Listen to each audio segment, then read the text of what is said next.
அனைவருக்கும் வணக்கம். இந்த காணொளியை பார்த்து கொண்டிருக்கிற அனைவருக்கும் எனது நன்றிகளை தெரிவித்துக்கொள்கிறேன். இன்றைக்கி நான் பேச போகிற தலைப்பு வந்து அழகு.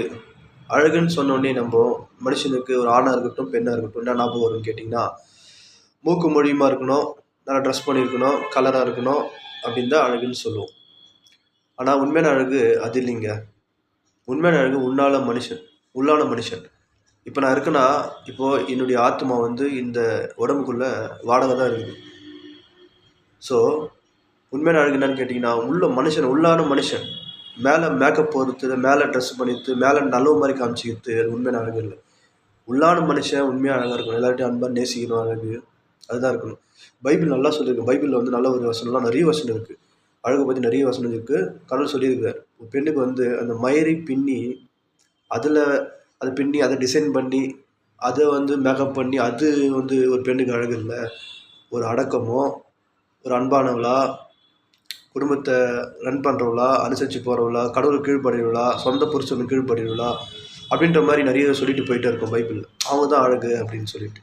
இன்னும் ஆண்களுக்கும், பெண்களுக்கு மட்டும் இல்லை, ஆண்களுக்கும் அதுதான் ஆப்போசிட் நம்ம புரிஞ்சுக்கணும். ஸோ அழகு அப்படின்னா இப்போ இந்த உடம்பு வந்து நம்ம எவ்வளோ அழகாக இருந்தாலும் வயசாகும், தோல் சுருங்கும், வாலிபம் எல்லாம் மாயை. இந்த உடம்பு எவ்வளோ அழகாக பெண்களுக்கும் சரி ஆண்களும் சரி, எவ்வளோ ரிச்சாக நம்ம ட்ரெஸ் பண்ணாலும் சரி, எவ்வளோ ரிச்சான வாசனை திரவியங்கள் நம்ம மேலே தெரிச்சாலும் சரி, நம்ம ஒரு ரிச்சான காரில் எப்படின்னா இருக்கட்டும், எப்படி நம்ம லைஃப் ஸ்டைல் எப்படின்னா இருக்கட்டும், நான் லாஸ்ட்டாக இந்த உடம்பை எது சாப்பிட போகுதுன்னா மண்ணு தான் சாப்பிட போகுது, புழு தான் சாப்பிட போகுது. ஸோ இந்த எண்ணத்தை ஒவ்வொரு நாளும் மனசில் வச்சுங்க. அழகாக இருக்கணும். ஆனால் அது கடவுளுடைய படைப்பில் வந்து நம்ம எதுவும் குறை சொல்ல முடியாது. ஏன்னா அது கடவுள். ஸோ கடவுள் வந்து எல்லோரும் நேசிக்கிறார்.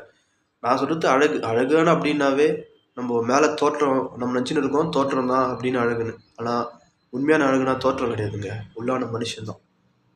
ஸோ முடிஞ்ச வரைக்கும் எல்லார்கிட்டையும் அன்பாக நேசிங்க. ஆணாக இருந்தாலும் சரி, பெண்ணாக இருந்தாலும் சரி. அப்போ நீ அழகாக தெரிவிங்க. நீ அழகாக இல்லைன்னா, சப்போஸ் தோற்றத்தில் நீங்கள் அழகாக இல்லைங்க, ஆனால் இந்த குணாதிசயங்கள் அன்பானவனா, ஒரு கோபம் இல்லாத, எல்லாரும் நேசிக்கக்கூடியவங்களா, யாருக்கும் துரோகம் பண்ணாத இருந்தாலே அந்த அழகு பார்த்து நேசிப்பாங்க. இதுதான் உண்மை. ஓகே, இந்த காணொலியை பார்த்து கொடுக்குற அனைவருக்கும் நன்றி. எனக்கு சப்போர்ட் பண்ணுங்கள். என்னோடய YouTube channel GS Gnanavel Sathya 21 எனக்கு சப்போர்ட் பண்ணுங்கள். பிடிச்சிருந்தால் லைக் பண்ணுங்கள், குறைந்தாலும் சொல்லுங்கள். நீண்ட நாட்கள் பிறகு ஒரு 3-4 மந்த் ஆஃப்டர் நான் அந்த வீடியோ போடுறேன். ஸோ சப்போர்ட் பண்ணுங்கள்.